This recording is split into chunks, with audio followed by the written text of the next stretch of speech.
Hey folks, this is Paul from Easy Acres Homestead. Hope you all have been real well. This is the fall of 2023 off-grid update, and I gotta tell you, I have been busy. While winter did take its time getting here, I got up to all kinds of projects and everything this past fall. Stick around, and I want to show you some of what I've been up to. Probably one of the coolest things that's happened to me in a couple years is my mom actually came out and visited me all the way over from Korea and even brought me a bottle of soju. We had a wonderful dinner together at my homestead. And like I said, it's been a rather wet and warm fall. We were looking at temperatures well into the 60s. This is December, and I took my dog out on my little canoe and we paddled around the local reservoir. I'm looking forward to the springtime and catching fish out of here. Now, with all that rain, it turns the roads out to my place into absolute soup. It makes access difficult. In the meantime, I've also been putting up some of my root vegetables that I'm going to be using for seed crops for the springtime planting. Some of these potatoes, as you can see, some of the damaged ones or the smaller ones, they're going to be what I'm planting this spring, and I'm really looking forward to it. My little Hugelkultur cold frame winter garden here is doing amazing. I got kale, spinach, mache, Swiss chard, and some herbs growing. And, even with the shorter days, it's plugging away real well. A friend of mine gave me some of this insulation, and I saw Mr. Monster taking a nap on it, and it kind of gave me an idea. What I aim to build here is a little pet bed kind of shelf sort of unit. So here I'm just measuring it out, making some sketches. All of my building is really informal. I just kind of build and plan as I go. Now, I'm not saying that makes me very skilled or, a better builder than anybody else, but I can revel in a little bit of chaos and usually have a usable product come out of it when I'm done. I go into these things with very minimal plans and it usually works out all right. So here I'm stapling that thermal insulation material in there. The idea is going to reflect the body heat of the dog and the cat as they're sleeping on it. Wool blanket don't hurt either. So here's some of the shelves that I'm kind of fitting in before I get the cat bed installed.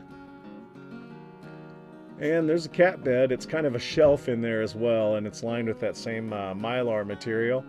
And putting the shelves on and getting it all stocked up, it's real fun that, out here I can just make stuff if I need it. Yeah, we're going to go for a little bit of a test run, but Maidu is not always the most comfortable dog with new stuff, but it didn't take her long before she was okay with it. It is a nice feeling when you make something for someone and they use it actually, so it didn't take them long before they realized it was a nice place to sleep. Username, growing in the spare room. I've done that before. Says, I was wondering if you feel more connected to nature and the natural rhythm of things while living in the wilderness. Congratulations on the channel. I enjoy watching your channel. Growing in the spare room, thank you very much. I certainly do feel much more connected and in tune with the rhythms of the seasons as they come and go, the constellations as they change between summer and winter, even the sort of daily cycles of the sun coming up and going down. When you're in it all the time, you definitely do feel it a little bit more. You do become a little bit more attuned to it. In the changing of the seasons, the little hints that you get. I'll tell you one recently is a bird called a cedar waxwing. I don't see him here unless it's like winter time. And that's really the only time that I ever see him. So they're kind of a herald of winter in many ways for me. Another one is Orion. When I see him moving across the sky, you know that it's winter time.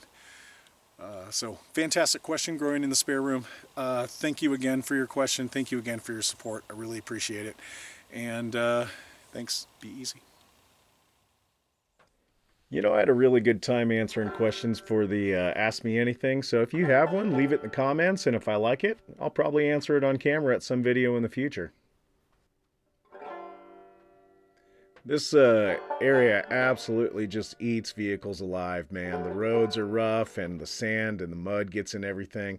I've had to do my wheel hub assembly and I recently just did my ball joints, but other than that, this little truck's been plugging along. Speaking of plugs, one thing you do pick up is hardware that you didn't intend on, like this little screw here. Luckily, I always carry a tire plug-in kit and have this little jump box that I got from Harbor Freight that, I can jump my truck, and it's got a little air pump in there. I was out cutting firewood, kind of a late fall trip, just to shore up my little wood pile, before winter really set in. And Maidu and I found this amazing patch of rose hips. And I filled up a couple quart jars. Here I filled up my hat with them. It's really funny when she sees me eating them. She wants to try them, and rose hips are actually one of the few planty things that she actually seems to like.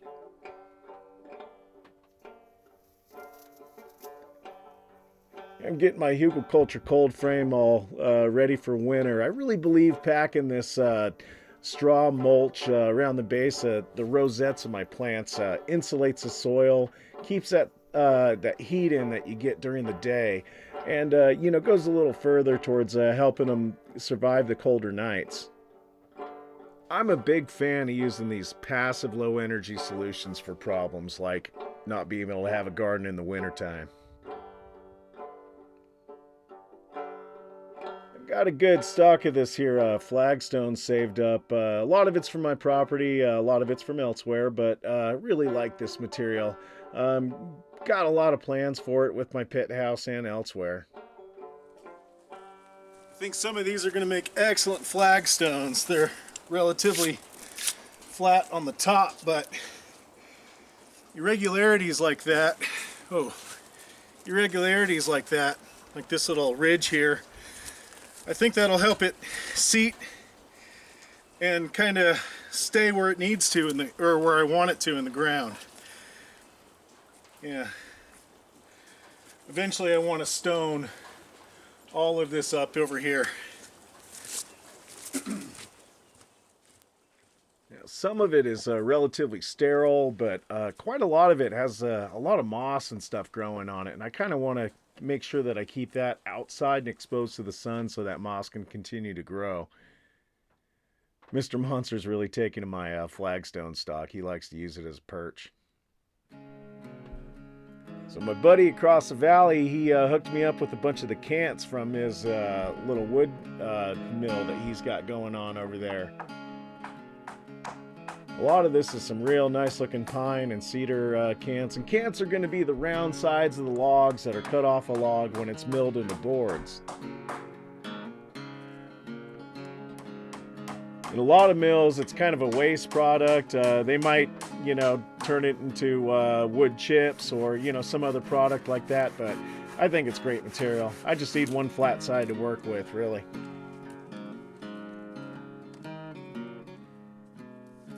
I got to get the bark peeled off of this piece of cedar. It was kind of stubborn and was kind of tearing up the wood to do it, but if I nail it up and hold it up there for a month or two, that bark will probably just fall off.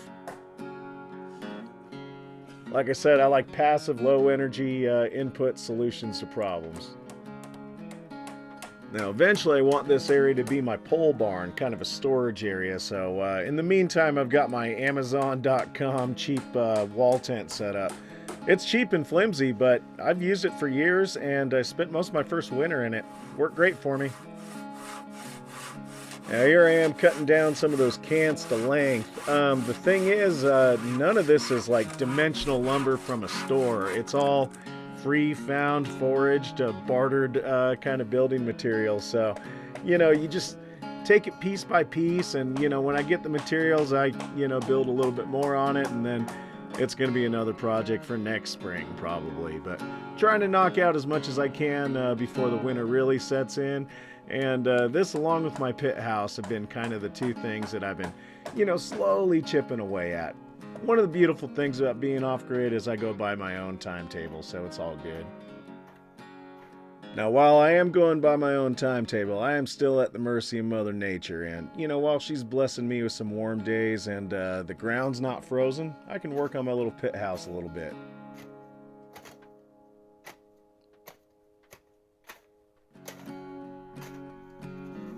It's a lot of work getting some of this shoveled out, especially as you get down and it turns into this rocky sort of stone meal almost. It's about at the depth that I want it, and I'm just doing some cleanup work before I start to stone it in.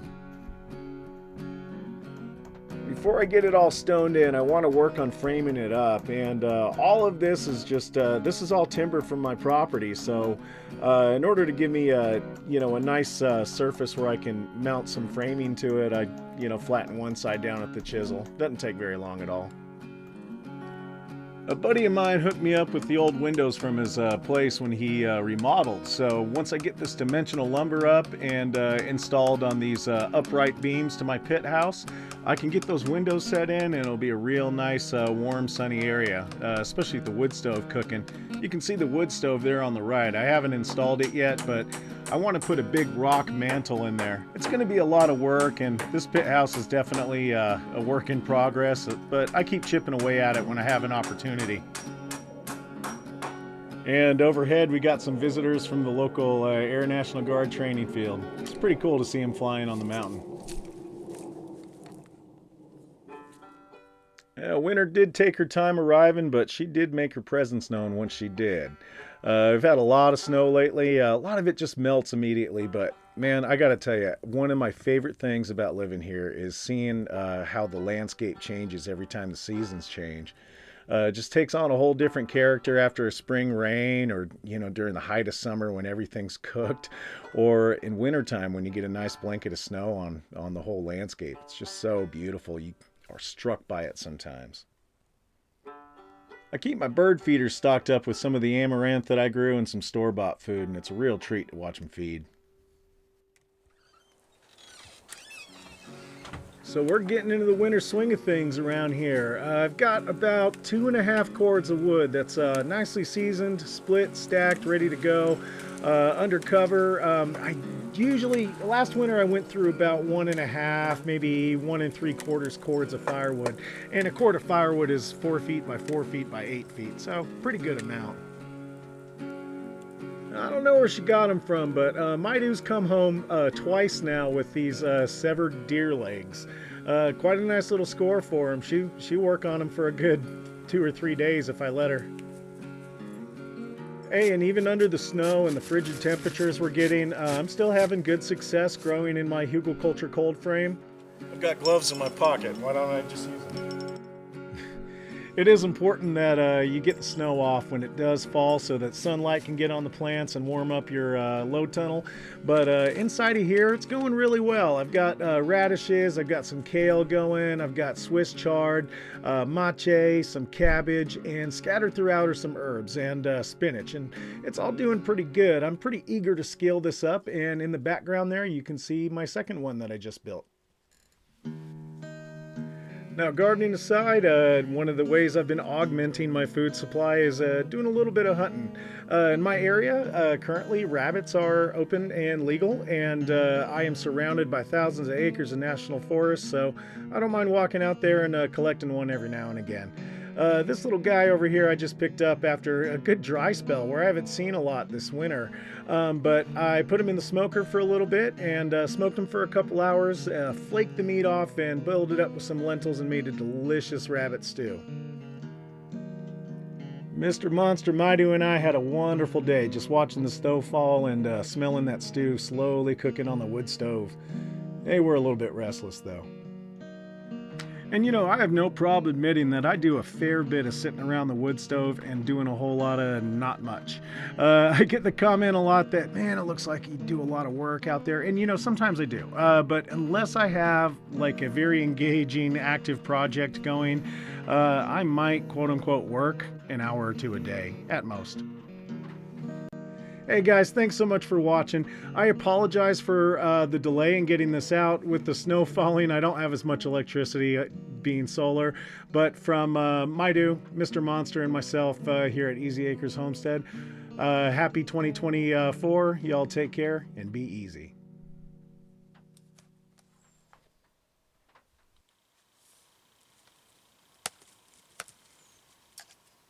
I just plugged the barrel of my shotgun.